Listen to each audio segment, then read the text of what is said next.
A human hand clamped down on my shoulder, jolting me out of my slumber. "Wake up, General." The voice was firm and insistent. "We need to talk." I groaned, taking a glance at the clock. It was less than an hour since I drifted off, and I sorely needed to sleep. As much as I liked Commander Rykov, he'd better have a good reason for waking me. Can't it wait until later? No, we have a problem. A major one. Was that fear in his voice? My brain snapped to attention in an instant, and I rolled out of bed without further protest. If it frightened the commander, it could only mean one of two things. Either the humans had done something terrible, or there was an apocalyptic threat on the horizon. I wasn't sure which one I was more worried about. Rykov led the way out of my quarters, waving a path through the flagship's winding corridors. His silence was unsettling, and rather out of character. As tempting as it was to demand answers, I had a feeling I was going to get them soon enough. We turned into a conference room where two individuals were waiting for us. I recognized the Devourer refugee from our earlier adventures, but not the blonde human sitting next to him. The human was slumped in his chair, looking defeated and exhausted. BM had a distant look on his face, not even reacting to our presence. The commander cleared his throat, frowning with displeasure. Captain Larson, please repeat what you told me, including the part about leaving a refugee camp to their deaths. Captain Larson flinched, as though he had been slapped. With respect, sir, our fighter was crippled and out of ammunition. It would only have been an exercise in futility. I don't want your excuses. Just start from the beginning, Rykov said. Well, to keep a long story short, we set up a refugee camp on a military base, which the Devourers attacked with no warning. Their shields got an upgrade. None of our main weapons worked, and most of our fleet was killed in action. The blonde captain paused, gauging my reaction. I managed to keep my expression neutral, but a knot of fear was forming in the pit of my stomach. Our CO ordered us to retreat from the system. We believe they'll be en route to Earth shortly. It had been mere days since the Terrans' decisive victory over the Devourers, and their weapons had already been rendered ineffective. I shuddered as I recalled how easily the humans had blown through the capital's defences. The Federation's artillery seemed like toys in comparison. If none of their firepower worked, we didn't stand a chance. I couldn't help but feel responsible, as I was the one who persuaded Rykov not to glass their world. In hindsight, perhaps the Devourers should have been put down, while chance permitted.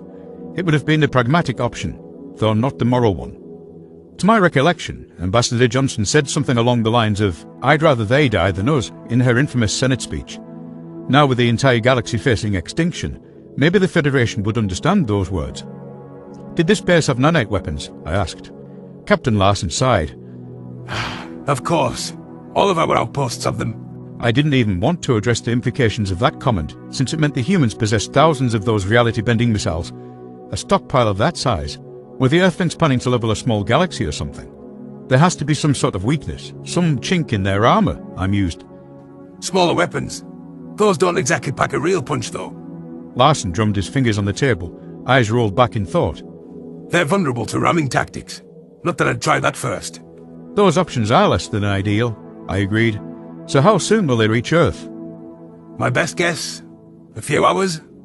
Right. We were doomed. I glanced at Commander Rykov. Please tell me you have one of your terrible plans. Well... Not even a smirk from the dark-haired human. He was avoiding eye contact, which wasn't a good sign. I think we have to bring out the doomsday weapons. I almost keeled over in shock as I tried to process his words. Those nanite bombs, which could disintegrate an entire fleet, weren't their last resort weapons. According to their simulations, those had a 5% chance of destroying the universe. Whatever Rykov was referring to, it had to be truly appalling. "I'm sure I'm going to love this," I grumbled. "What exactly are they?" The commander looked down at the silent BM, his frown deepening. We call them grav bombs. They can be used to cause a stellar explosion. Some in the Federation will see us as monsters. They already do. But we need to finish the job. Humanity had the power to snuff out stars. They could render entire systems uninhabitable in a flash, damning species with the wave of a hand. By now, I was well aware that they were a dangerous species to befriend, but their capacity for violence never ceased to amaze me. Why would they even dream up such a thing during centuries of peacetime? No doubt leaders in the Federation would ask the same question if this plan worked, and perhaps rightfully so. At least they would be around to raise those concerns. I couldn't see another way forward. If the Devourer AI wasn't eliminated, it would be our worlds reduced to dust instead.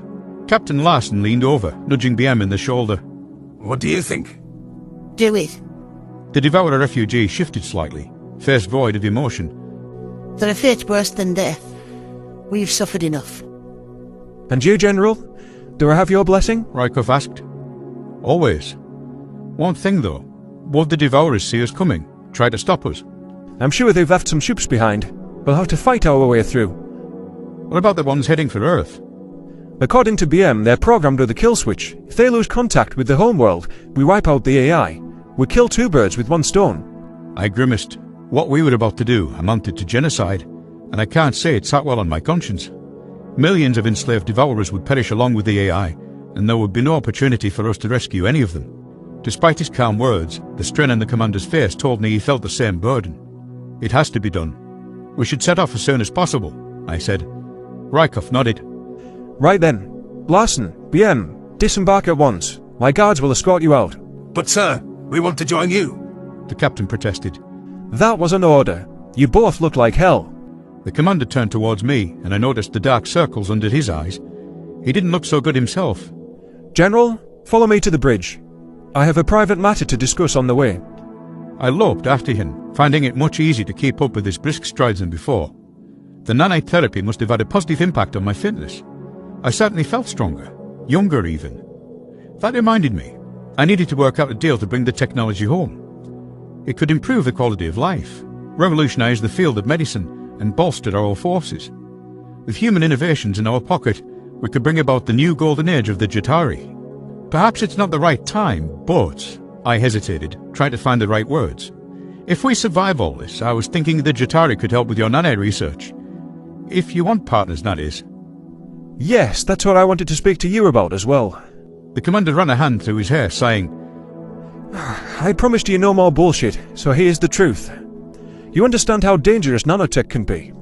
The last thing Earth wants is it falling into the wrong hands, so they don't want it leaving our territory under any circumstances. I see. That wouldn't happen to include me, would it? The human was silent. Well, shit. Am I a prisoner? I wouldn't do that to you, but others will. I've liked having you on board, and I thought maybe you could stick around. As my first officer. You're suggesting I join the Terran military? Yes. A command post sounded better than a dark cell, that was for sure. A permanent stay with the humans wasn't quite what I had in mind, but it didn't sound like I had any choice in the matter. Rykov clearly had known what exposing me to the nanite would entail, but I couldn't fault him, since the alternative was for him to let me die. However, the thought of never seeing home again was almost too much to bear, and something told me the humans would make a public procession out of my transfer, using it for PR purposes.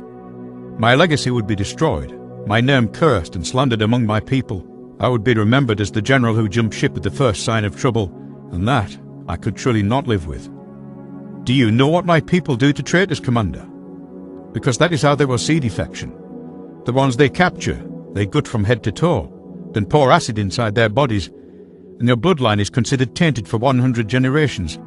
Your family mocked and beaten. Any feat you ever achieved burned from the pages of history. Your name only spoken with the most vile curses. It would be better to die. Then we tell them you died, with honor. They don't know you're alive. That might be acceptable. I will think on it. My primary loyalties would always lie with the Jatari, but perhaps I could find a way to guard their interests from afar, the same way the humans kept an eye on their neighbours.